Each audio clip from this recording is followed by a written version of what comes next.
Welcome back to the deep dive. Today, we are strapping in for something truly huge. I mean, it's undeniably the largest, most ambitious, and you could argue maybe the most financially volatile industrial project in, well, modern history. Absolutely. We're talking about the age of AI. It's really shifted gears, hasn't it? Totally. It's not just ideas in a lab anymore. Not at all. It's become this massive global infrastructure boom. Think chips, data centers, the energy systems needed to power it all. And the scale. The numbers being thrown around are just staggering. Right. When we talk about this AI compute economy, the aggregate spending estimates, they're now pushing past $1 trillion. Yeah. And like you said, this isn't just buying software. No, this is pouring concrete, laying fiber, building power plants almost. Exactly. It's capital flooding into the physical hardware, the massive interconnected data centers, and yeah, the fundamental energy systems. It's like we're building the actual foundation for whatever comes next, right now. Okay, let's try and unpack this because, wow, it's a mobilization of capital unlike anything, maybe since, what, post-World War II? It's certainly up there in terms of ambition and scale. Yeah. So the big question hanging over this trillion-dollar bet has got to be, Yeah. Is this rational? Is this a necessary investment? You know, the foundation for what Sam Altman at OpenAI calls the age of abundant intelligence? Or is it, a massive financial frenzy? Are we just standing right in the middle of Bubble 2.0, where all the hype and the paper wealth have just completely outrun any kind of real near-term substance, kind of like the dot-com crash? That's exactly what we need to get into today. That's our mission, really. We have to dissect this. Yeah. This new financial physics that's driving the whole thing. And compare the big players. Yes. Contrast these, like, Titanic visions, almost contradictory sometimes. Yeah. You've got Altman, Jensen Huang at Nvidia, Elon Musk. They're all leading the charge, but in really different ways. And we absolutely have to look at the risks, the physical limits, the systemic financial dangers. It's a huge concentration of capital and power. Couldn't agree more.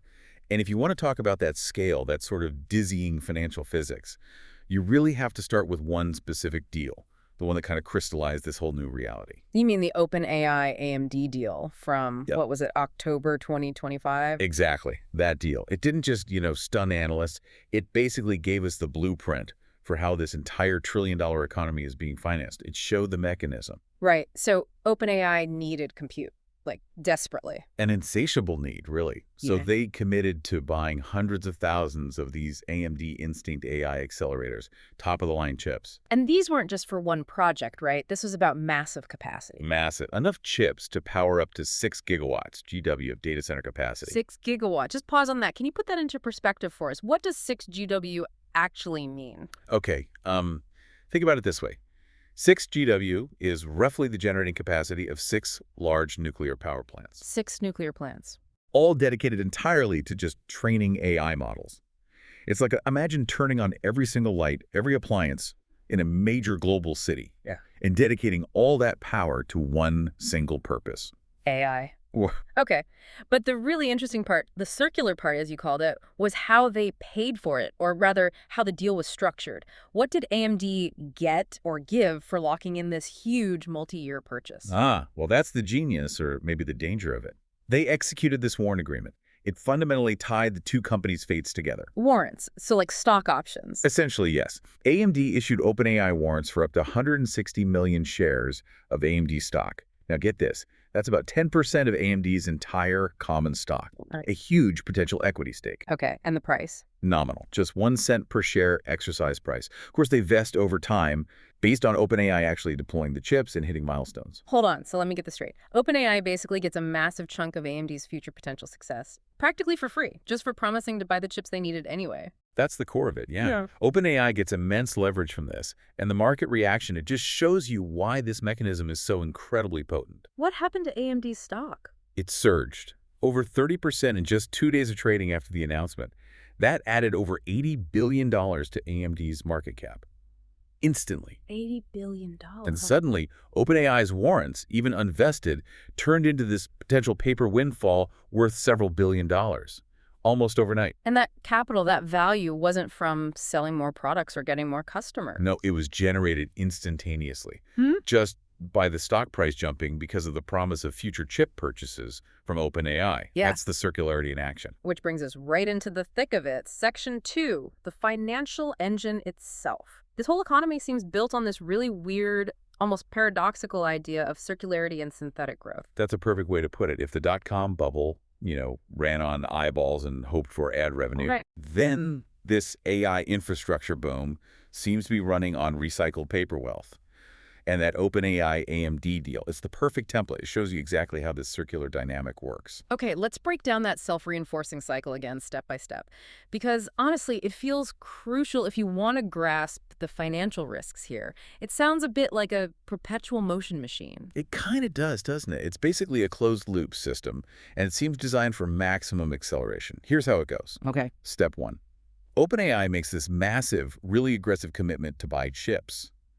That acts like a catalyst. Inflating AMD's future sales projections. Exactly. It inflates AMD's sales pipeline, makes their future look incredibly bright, which in turn boosts their stock valuation. Right. Wall Street loves that story. Great. And then? Then, step 2, AMD's stock price rockets up. That makes OpenAI's warrant position, those potential shares they hold, exponentially more valuable.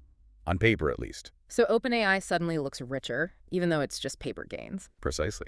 And step 3, OpenAI can then take that highly valued equity position, or, more likely, use it as collateral to raise billions in debt really easily and use that capital to fund even more chip purchases. Maybe from AMD again, maybe from someone else. So the promise of buying fuels the stock. The stock gains fund more buying. It's a financial engine that literally feeds itself. It creates value internally, based mostly on anticipation and intercompany agreements, rather than, say, cash flowing in from millions of external customers buying a finished product. It sounds like an amazing system for scaling up incredibly fast. It is. It's designed for that. But, and this is the crucial but, it's a virtuous cycle only as long as everything keeps going up. The downside risk. Exactly. This super tight alignment of interests, it works both ways. It magnifies downside risk massively. If anything slows that upward momentum. Yeah, like what could break the cycle? Oh, lots of things. Maybe regulators step in. Maybe there's a significant delay in OpenAI deploying its next big model. Maybe the public just doesn't want to pay monthly subscriptions for AI assistance on the scale they anticipate. So if that expected monetization slows down... Then the whole mechanism slams into reverse. Yeah. The stock tanks. OpenAI's paper gains evaporate. Suddenly, they can't raise cheap debt anymore. Their purchasing power gets choked off. And you get a feedback spiral downwards. An intensely fast one. A spiral of contraction, wiping out all that paper wealth that was created in maybe just a few months. It's incredibly fragile in that sense. And you're saying this isn't just a one-off thing with AMD. Our sources show this circular financing model is basically the standard operating procedure across the whole AI industry now. It really seems to be. It's become the main way these massive capital flows are happening, always tied to these reciprocal purchasing commitments. It effectively creates vendor lock-in, but it's disguised as strategic investment. Can you give us some other examples just to show how widespread this is? Oh, absolutely. Look at the monster deal, OpenAI Nvidia, from September 2025. Even bigger than the AMD one. Bigger how? OpenAI commits to deploying systems needing up to 10 GW of capacity. Remember, AMD was 6 GW. And in return, Nvidia invests up to $100 billion in OpenAI. $100 billion? How? Through a mix of things, direct equity, convertible notes, other instruments. But the effect is the same. Nvidia doesn't just sell the hardware, they get this massive stake in the success of their single biggest customer, ensuring OpenAI keeps buying Nvidia. Wow. And then there's the original big one, right? Microsoft and OpenAI. The foundational relationship. Microsoft has poured in, over $13 billion since 2019? But here's the kicker. Almost all of that investment money flows right back to Microsoft because OpenAI is contractually obligated to use Microsoft Azure as its primary cloud provider. It's the ultimate buyback scheme, basically. Microsoft invests, OpenAI uses the money to pay Microsoft for cloud services. Exactly. Pure circularity. And of course, the competition has to play the same game. Amazon couldn't sit back. It invested in Anthropic. Yep. $8 billion investment in Anthropic, mostly using convertible notes. And guess what the condition was? Anthropic has to use AWS. And Amazon's own proprietary Trainium chips. Lock in again. Google's doing similar things. The chip makers, Nvidia especially, are directly funding their customers' growth, which then guarantees their own sales pipeline. Like Nvidia investing in Musk's xAI. Precisely. Nvidia put $2 billion into xAI equity and debt. Why? Because they knew perfectly well that Musk would turn around and use every single penny of that and more to buy NVIDIA GPUs for his massive Colossus 2 supercomputer project. It even gets more complex, right? Like three-way deals. Yeah, the sources pointed out a really fascinating one. The OpenAI Oracle, Nvidia triad. It's this tangled loop. How does that work? Okay, so OpenAI needs more compute, decides to train some models on Oracle Cloud infrastructure, maybe to diversify from Azure or get specific hardware. That forces Oracle to go on a massive buying spree for Nvidia chips to meet OpenAI's huge demand, which then makes Nvidia happy because Oracle is now a huge customer. So Nvidia might then invest further in OpenAI or offer them better terms to keep that whole Oracle demand loop going. It's a three-way dependency. Okay, we need a term for this. You called it circular financing before. Can you define that precisely? Let's try. Circular financing. It's any investment, warrant agreement, equity stake, or other financial incentive that is directly tied to a reciprocal, guaranteed business transaction, usually a large purchase commitment. And the big danger is what you called synthetic growth. Exactly. The capital just spins faster and faster within this closed loop of the same few giant players: Microsoft, OpenAI, Nvidia, AMD, Oracle, maybe Google and Amazon. But is enough new money from actual external customers paying for real services entering the system to justify these sky-high valuations? That's the worry. It might just be synthetic. I have to stop you there. If so much of this valuation might be synthetic, built on promises and these closed-loop deals, how on earth does the market rationalize the sheer scale of it? I mean, the potential overvaluation seems astronomical. That is the absolute core conflict, isn't it? And it's exactly where that bubble analogy becomes almost impossible to just dismiss. Yeah. You have to look at the numbers, the sheer scale of potential overvaluation baked into this circular economy. Like Nvidia's market cap. Exactly. Nvidia's market cap briefly shot past $4.5 trillion. $4.5 trillion. Just let that sink in. To give you some perspective, that's roughly the annual gross domestic product, the entire economic output of a major industrialized nation like Germany or Japan. And that valuation is resting largely on what? Future deals? Largely on the anticipation of future massive deals, many of them structured circularly. The total volume of these announced circular-style deals across the industry has already blown past $1 trillion. That's the fuel. But beneath all that astronomical valuation, the actual operating reality for some key players looks, well, terrifyingly different. It does. That's the disconnect. For all that multi-trillion-dollar market cap hype for the suppliers, the main engine driving the demand, OpenAI itself, is projected to burn through an absolutely staggering $115 billion in cash by 2029. Wow. $115 billion in losses projected over the next few years. That kind of burn rate is just fundamentally unsustainable without this perpetual capital recycling based on the promise of future world-changing profits that, frankly, haven't materialized at scale yet. So the gap between Nvidia's $4.5 trillion valuation and OpenAI's $115 billion projected loss. That gap is the definition of speculative risk. It's the chasm between current reality and future hope, bridged primarily by circular finance. Our source material really leaned into the historical comparisons here, especially the dot-com and the telecom bubbles and crashes. Yeah. What are the key parallels you see? And maybe more importantly, what are the crucial differences this time around? The parallels are definitely there, and they're striking. Both eras fundamentally rely on speculative metrics. Right? How so? Well, back in the dot-com era, say 1995 to 2000, what were the success metrics everyone obsessed over? Eyeballs, page views, raw internet penetration numbers. It didn't matter if you were profitable. Right, just get big fast. Exactly. Yeah. Now, in the AI era, let's say 2023 to 2025, what are the metrics? It's tokens generated, compute hours consumed, model size, measured in billions or trillions of parameters. Again, it's about scale and activity, rewarding anticipation far more than actual profit. But you mentioned a difference in the financing structure. That seems key. It's crucial, and it changes the nature of the immediate risk. Think back to the late 90s telecom boom. You had companies like Lucent Technologies lending billions, I think it was around $8 billion directly to their customers, often shaky startups, so those customers could buy Lucent's equipment. That was called vendor financing, right? Yes, classic vendor financing. And it was mostly debt-based. So when those customers inevitably went bust... Lucent was left holding worthless debt. Exactly. It sank the company. Now, fast forward to today. Nvidia is investing $100 billion in its key customers like OpenAI, but it's doing it primarily through equity-based circular financing warrants, convertible notes, direct stakes. So less immediate debt risk for Nvidia if OpenAI stumbles. Less direct default risk on loans, yes. But, and this is the twist, it exponentially magnifies the risk of a collective paper wealth collapse if the overall market valuations drop. If Nvidia's stock price falls sharply, the paper collateral, the very thing funding the next round of chip purchases via OpenAI's warrants, just vanishes into thin air. creating a systemic contraction, not just one company failing. Precisely.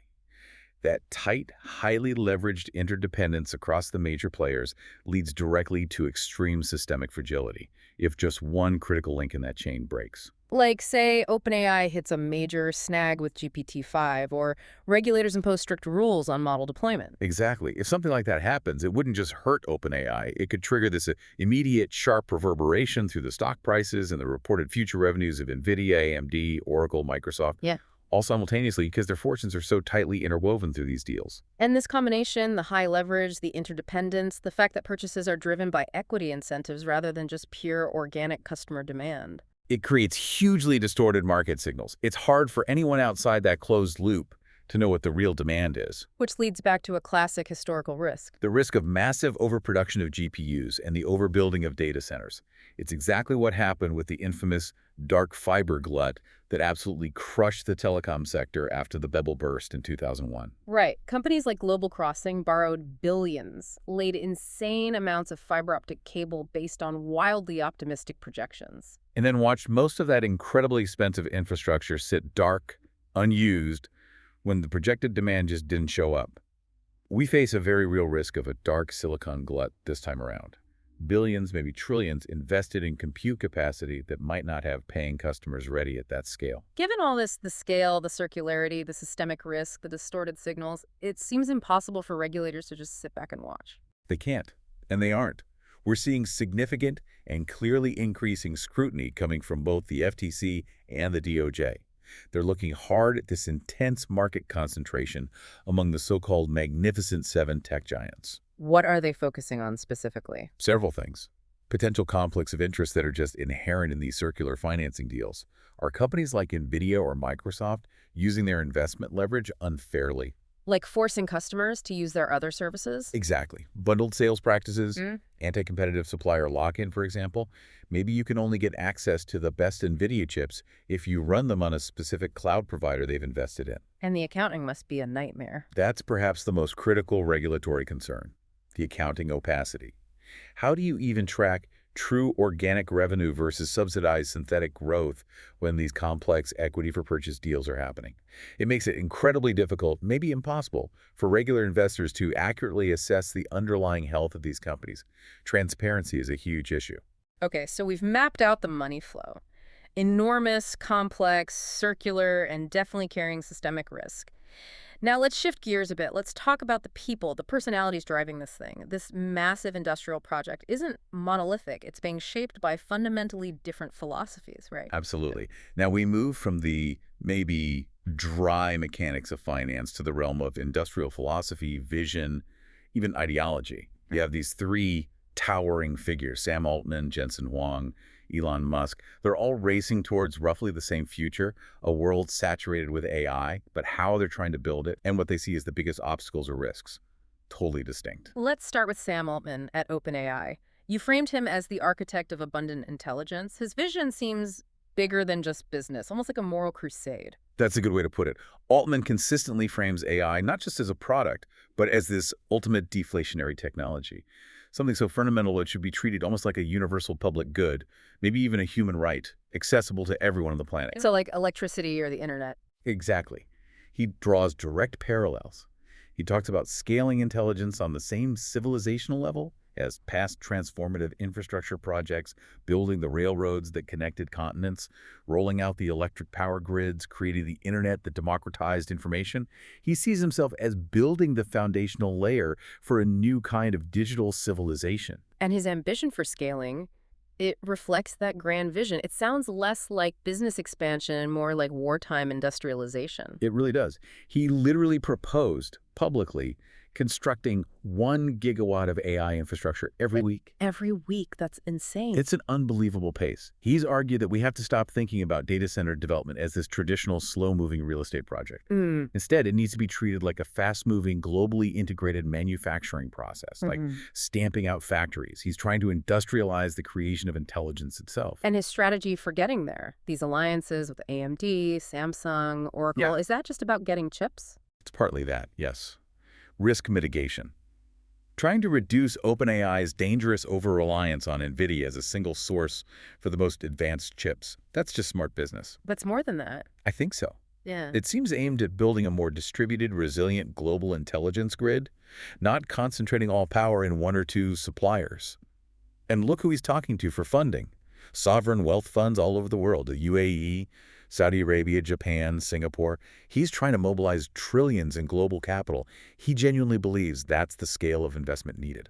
So if you had to guess his biggest fear, it's not that this is a bubble that will pop. No, quite the opposite, I think. Altman seems fundamentally convinced that the core bottleneck holding back AI progress isn't the algorithms or the software. We basically know how to build powerful models now. The real bottleneck is energy and the physical infrastructure to deliver it. He believes the cost of generating intelligence must ultimately converge with the cost of generating energy.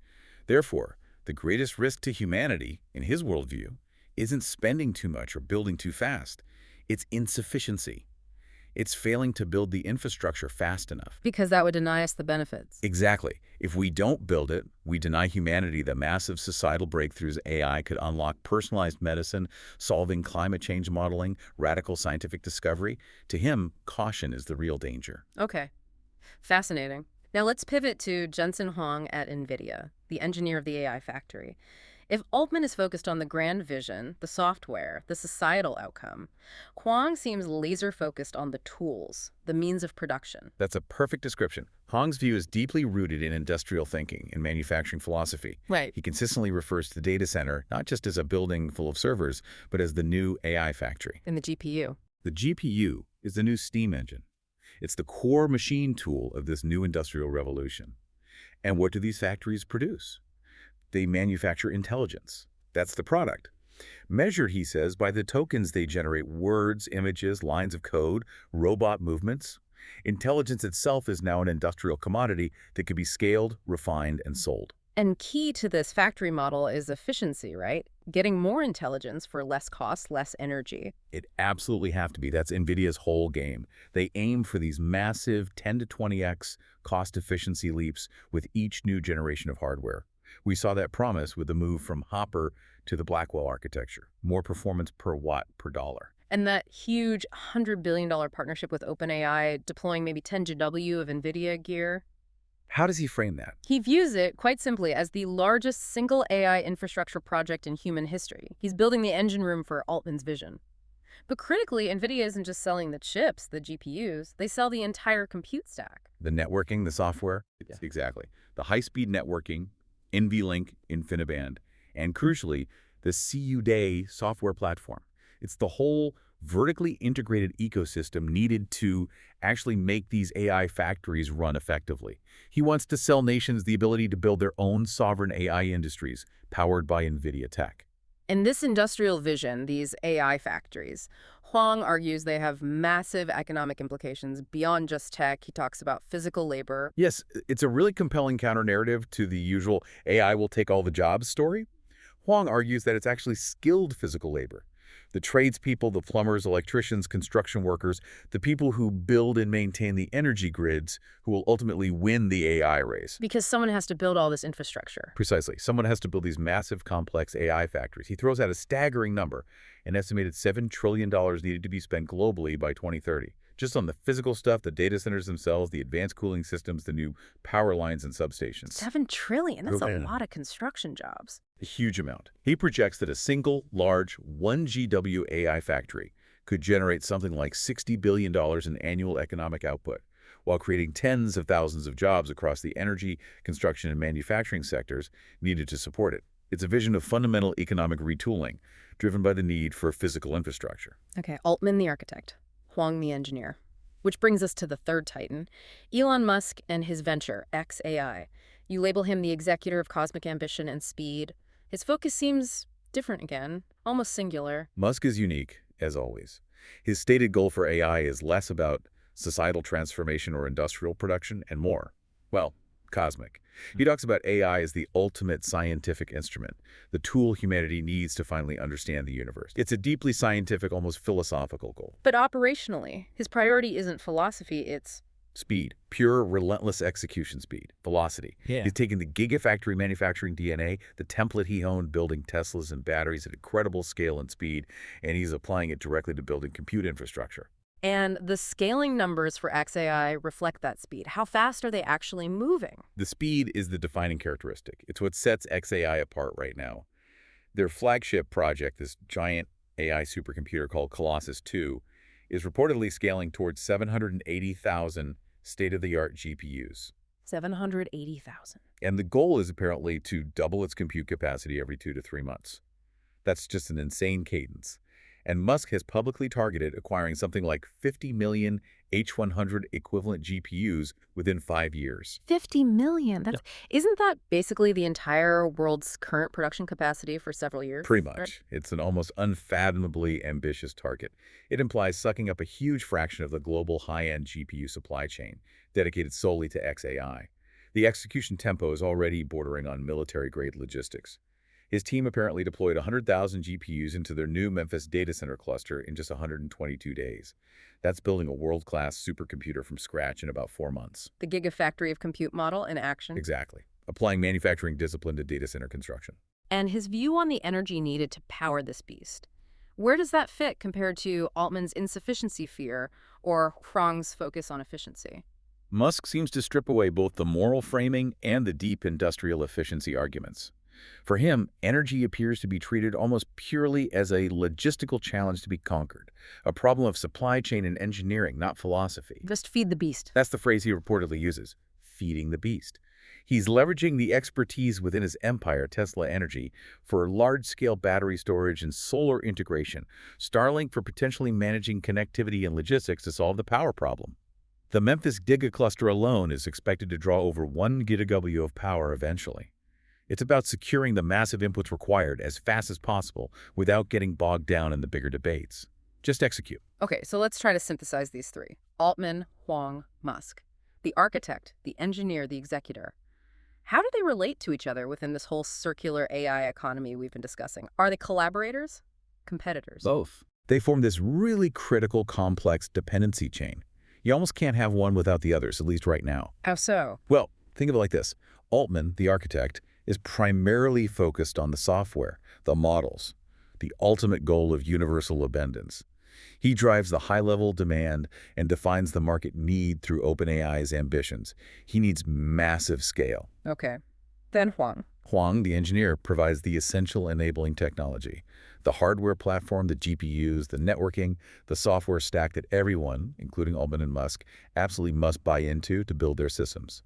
He focuses on industrializing the production of intelligence through efficiency and vertical integration. He builds the factories. And Musk? Musk, the executor, injects radical speed and scale into the equation. He demonstrates what's physically possible in terms of deployment velocity, pushing the boundaries of execution. He focuses on raw speed, centralized control, and achieving escape velocity and compute build-out. Yeah. He sets the pace. So Altman creates the pole, Huang provides the engine, and Musk pushes the accelerator. That's a pretty good analogy, yeah. They need each other, even as they compete fiercely for talent, resources, and ultimately market dominance. It's a fascinating dynamic fueling this whole trillion-dollar race. Okay, we've got the financial engine, we've got the visionary leaders, but now we have to hit the wall, the reality check. Section 4. The ultimate bottleneck. All this money, all this ambition, it runs headlong into the hard constraints of the physical world, physics, geopolitics. Right. This is where the rubber meets the road, or maybe where the megawatts meet the grid capacity. The sheer scale of building data centers measured in gigawatts creates these immense environmental and logistical pressures that you just can't finance your way out of. We're talking about hard, physical, unavoidable limits. And our sources highlight two constraints that seem particularly acute, challenging that age of abundance dream almost immediately. First up, water. Yeah, water consumption is a huge, often overlooked issue. Cooling these incredibly dense, power-hungry AI factories takes staggering amounts of water, usually through evaporative cooling towers. How much are we talking? Each single 1 GW data center, remember Altman wants to build one a week, consumes approximately 1 billion liters of water annually. 1 billion liters per gigawatt per year. To put that in context, that's enough water to supply a medium-sized American city for several months. These massive AI clusters are putting immediate critical strain on local water resources, especially in areas that are already water-stressed. And the second big physical constraint, power itself. Power. We're already seeing power shortages and grid constraints hitting the major existing cloud and data center hubs. Think Northern Virginia's data center alley, parts of Texas, even Dublin, Ireland, a key European hub. The grids just weren't designed for this concentration of load. And this isn't just a future problem, it's happening now, manifesting economically. Absolutely. Yeah. The strain is showing up in electricity prices. Costs near some of these data center clusters have reportedly spiked by as much as 267% in certain U.S. regions. That's a massive signal of immediate, intense strain on existing power generation and transmission infrastructure. These AI factories represent a sustained, high-density industrial load that grids simply weren't built to handle at this scale this quickly. Which brings us back to Huang's pragmatism. Exactly. This is why Huang is so focused on the energy problem now. He knows the chip scaling is useless if you can't power the chips. He's calling for this very pragmatic, all-energy approach. He's saying we need everything: nuclear, natural gas, solar, wind, eventually fusion, whatever works reliably at scale. And he suggested building power plants next to data centers. Explicitly, co-locating data centers directly with new, dedicated power generation facilities. It cuts down on transmission losses and grid strain. He understands fundamentally that without a radical, massive expansion of energy infrastructure, this whole trillion-dollar AI dream remains physically impossible. The physics won't allow it. That physical build-out immediately triggers geopolitical concerns, doesn't it? There's a strategic dimension to where this infrastructure gets built. Hugely important. We're seeing a clear geopolitical power shift inherent in this build-out. OpenAI, Microsoft, Google, the big U.S. players are prioritizing building their core AI infrastructure domestically right here in the U.S. Why? Is that just about jobs? Partly, but it's primarily driven by strategic supply chain concerns. It's a direct response to the current concentration of advanced chip fabrication in Asia, particularly Taiwan. The U.S. is racing to onshore compute capacity itself as a strategic national asset, reducing reliance on potentially vulnerable overseas manufacturing. But is the U.S. actually ahead in this race? Well, Jensen Huang himself issued a pretty stark public warning about this. He said that America's current AI lead over China, while real, is not wide and closing fast. Closing fast? Why? Huang attributes China's speed to two key advantages: its sheer manufacturing scale, and critically, its proven ability to execute massive, rapid energy infrastructure projects. Building dams, power plants, ultra-high voltage transmission lines. China does that faster and often cheaper than anyone else right now. And energy, as we said, is becoming the key bottleneck. So the geopolitical implication is profound. National power in the 21st century won't just be about oil reserves or even who can make the chips. No, increasingly it will be measured in raw compute capacity, access to massive, reliable AI training infrastructure. That is the new strategic resource, the new oil. Nations that successfully manage this gigawatt-scale build-out will wield disproportionate influence over global innovation, economic standards, even military power and national security. Lack of access to compute will become the ultimate geopolitical pressure point. Okay, let's bring this back to the bubble question. But now with this physical and geopolitical context in mind, we talked about how circular deals distort market signals, how purchases might be fueled more by equity incentives than pure organic customer demand, leading to that risk of a dark silicon glut. Right. That distorted signal is key. Because the money is spinning internally based on these deals and anticipated growth, investors can't easily gauge real, unprompted customer adoption, or, crucially, their willingness to pay for these AI services at scale. Which could lead to building way too much capacity. It risks massive overproduction of GPUs and the overbuilding of data centers, exactly like the telecom industry did with dark fiber after 2001. If the actual demand for generalized AI models slows down or maybe consolidates into just a handful of dominant players, you could end up with billions, maybe trillions, worth of highly specialized GPUs and half-finished data centers sitting idle. That capital expenditure gets wiped out. But wait. You've painted this picture where Nvidia is valued at $4.5 trillion based on future deals, yet OpenAI might lose $115 billion by 2029. How can both those things be true simultaneously without a huge influx of external cash from real customers? Doesn't that, by definition, scream speculative frenzy, bubble? That is the absolute crux of the debate. It's the existential question that really separates the true believers, the Altmans, the Huangs, the tech giants funding this, from the skeptics calling it a bubble. So what's the argument against it being a bubble? How do they justify the spending? The anti-bubble camp dismisses those claims based on Essentially a two-pronged argument. First, they point to real revenue. Unlike the dot-com era. Exactly. They argue that unlike the dot-com companies, which were often built purely on speculative advertising models and eyeballs, today's top AI players, especially the cloud providers like Microsoft, Google, and Amazon, are reporting genuine, significant, often double-digit growth in revenue specifically tagged to AI services. Cloud compute for training, API calls for inference, enterprise AI tools. And they'd say AI is delivering tangible value now. Yes. That's the second part of the real revenue argument. AI is already delivering measurable productivity gains in the real world. Think coding copilots, advanced automation in various industries, streamlining complex workflows. This is fundamentally different, they argue, from trying to sell pet food online at a loss, like Pets.com did. There's real utility being delivered. Okay, real revenue and real utility. What's the second prong of their anti-bubble argument? It directly addresses the physical constraints we just discussed, but flips the interpretation.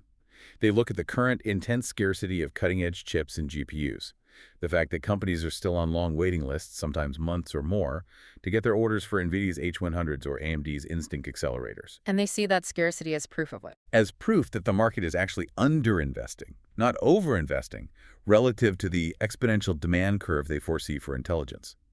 From their perspective, the only way to possibly meet the projected future demand is to overbuild aggressively right now. That trillion-dollar bet isn't a speculative luxury. They see it as an absolute necessity to avoid a global insufficiency of intelligence, which Altman argues is the far greater risk. So it's this fascinating duality, truly transformative technology, real potential, coupled with incredibly speculative, potentially unstable circular financing mechanisms and facing hard physical limits.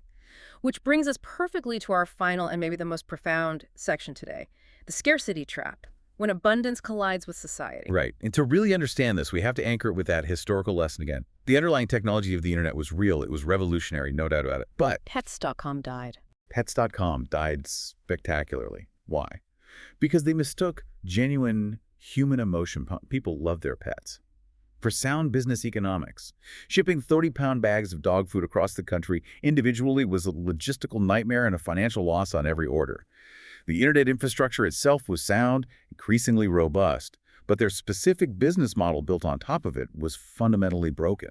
And the source material explicitly warns about the emergence of Pets.ai startups today, companies that are basically just riding the hype wave. Exactly. Startups that exist primarily because the term AI acts like this irresistible magnet for venture capital right now.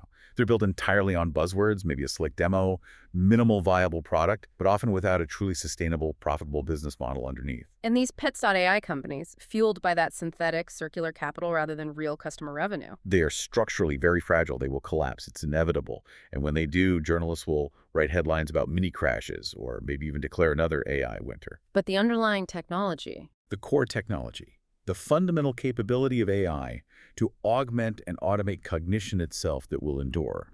It will continue to embed itself deeper and deeper into every industry, every workflow. Just like Amazon, Google, eBay, and others survived the dot-com bust, purged the hype, and then went on to define the entire next era of the digital economy. The real long-term value creation often only begins after the initial speculative frenzy burns out and the solid infrastructure is in place. But you're suggesting the deepest conflict here isn't even financial or technical. It's more fundamental, philosophical, structural. You said AI promises abundance, but our systems are built on scarcity. This, I think, is the core tension, the real rub. We are building, at immense cost, an abundance infrastructure. Trillions of dollars pouring into these AI factories designed to manufacture intelligence, knowledge, creativity, solutions at near zero marginal cost. But we are building it within a global civilization whose economic and political systems are built entirely on the foundational assumption of scarcity. What do you mean, built on scarcity? Think about it. Our entire existing global economy, our governance structures, they rely on scarcity to assign value. Scarcity of resources gives money its meaning. Scarcity of time and opportunity gives jobs their necessity. Scarcity of information or access often underpins political power and control. And AI challenges that fundamental logic. It shatters it, because AI promises to make the most valuable resource of all intelligence itself, potentially infinitely reproducible, accessible anywhere, at near zero marginal cost. That creates what you might call the abundance inversion, Abundance infrastructure clashing violently with scarcity institutions. Can you give some concrete examples of where that clash is happening or will happen? Where do established systems built on scarcity bump up hardest against this new AI abundance? Well, it's everywhere you look. Take education. Our systems still largely ration learning through standardized curricula, fixed-time degrees, limited access to the best teachers, physical classrooms. Scarcity is built in. But AI offers the potential for hyper-personalized tutoring, infinite patience, access to all human knowledge, tailored instantly to every single child on Earth. Abundance versus scarcity. Or the economy, jobs versus automation. A huge one. Our economies fundamentally tie income and therefore survival and status to having a job. Scarcity of jobs creates competition. But AI is clearly automating cognitive labor and potentially physical labor too at an accelerating rate. Huang, as we said, sees a reindustrialization boom, creating new jobs in building the infrastructure.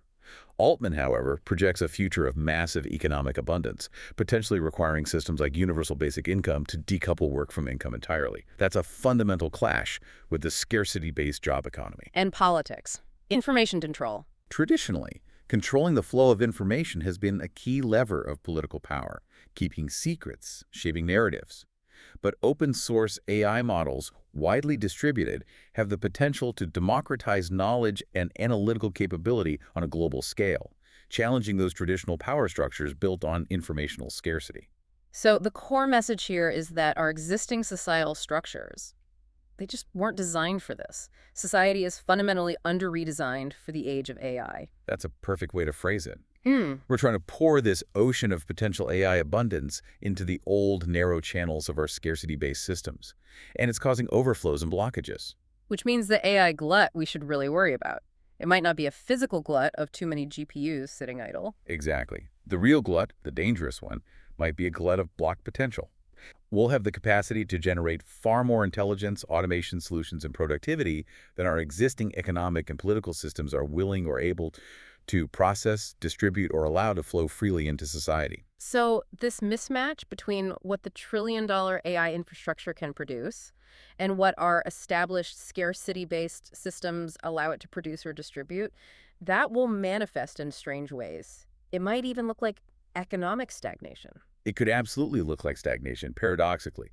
Even while the underlying technology is accelerating exponentially, we'll see this friction, this tension. It won't be a failure of the technology. It will be a crisis of imagination on our part, a failure to adapt our systems. And established powers might actively try to block that abundance. Of course, those who benefit from the current scarcity-based systems will fight tooth and nail to preserve them. They'll try desperately to remonetize abundance through artificial scarcity. Think endless subscription fees for basic AI capabilities that cost virtually nothing to deliver. Think overly restrictive patents designed to slow down open innovation. Think walled digital gardens to control knowledge flows and capture value. The infrastructure for abundance will be there, but access could be artificially constrained to maintain old power structures and profit models. Which presents us with a monumental choice. A fundamental choice for the 21st century. Do we use this incredible trillion-dollar capital expenditure, this technological marvel, primarily to magnify existing inequalities by reinforcing those old scarcity rules? Or do we find a collective wisdom and courage to manage the abundance effectively, to adapt our systems, economic, educational, political, to actually distribute the benefits widely? Which could lead to, what, a deflationary era? Potentially, yes. A massive necessary economic deflationary era, where the cost of goods, services, healthcare, education, anything fundamentally driven by intelligence plummets, dramatically raising the global standard of living. But getting there requires navigating that transition away from scarcity economics. That's the challenge. Okay, this has been an incredibly deep and frankly deeply unsettling dive into an economy that feels simultaneously visionary and almost terrifyingly volatile. Let's try to synthesize this as we wrap up. It's a lot to take in. It really is. The AI economy, as we've discussed, seems fueled by this massive, perhaps necessary, but undeniably financially risky overbuild. Sam Altman's $1.4 trillion bet, or whatever the final number is, it's fundamentally infrastructure talk. He sees this rapid gigawatt-scale build-out not as speculation, but as a historical imperative, like building the railroads in the 19th century, chaotic, often bubble-prone, but ultimately necessary. And history definitely reminds us, doesn't it? Even when the underlying technological shift is profoundly real and revolutionary, like the internet was, corrections are inevitable. speculative bubbles burst. The dot-com crash wiped out trillions in paper wealth. It did. But the crucial lesson is who survived and thrived afterward. It wasn't the pets.coms, it was the Amazons, the Googles, the companies that, underneath the hype, focused relentlessly on business discipline, on achieving product market fit, on creating real tangible value for actual customers, not just investors. They endured the crash and built the next economy. And the AI revolution, despite the headlines, has really only just begun. Exactly. We're maybe in the first or second inning. And the same fundamental laws of economics, physics, and even human psychology still apply, no matter how magical the technology seems. Gravity still works, bubbles still deflate, value still needs to be created. So as we close out this deep dive, maybe the most important thing is to leave our listeners with the right question. The final crucial thing to ponder as they watch the market gyrations, the funding announcements, the data center construction cranes swinging. Right. Because the question isn't really whether the AI sector will experience a sharp correction or a series of them. It almost certainly will. History suggests that's unavoidable with this level of hype and capital influx. So what is the true defining question for this potential age of abundance? The true defining question, the one that will shape the next few decades, is this. Will this immense trillion-dollar-plus global capital expenditure ultimately yield real, systemic, widespread economic productivity and genuine new abundance that actually benefits society broadly? Or will it just result in the world possessing the largest stockpiles of advanced GPUs in history, sitting dark and idle inside data centers, locked behind outdated scarcity-based institutions and business models that prevent the abundance from flowing? Our answer to that question, our collective decision, really. That decision whether we find the courage to actually change our systems to embrace abundance, or whether we just double down and reinforce the old scarcity models, that will determine everything. It will determine whether we truly enter Sam Altman's age of abundance, or whether we merely look back and say we built the largest circular bubble since 2000. That's the choice.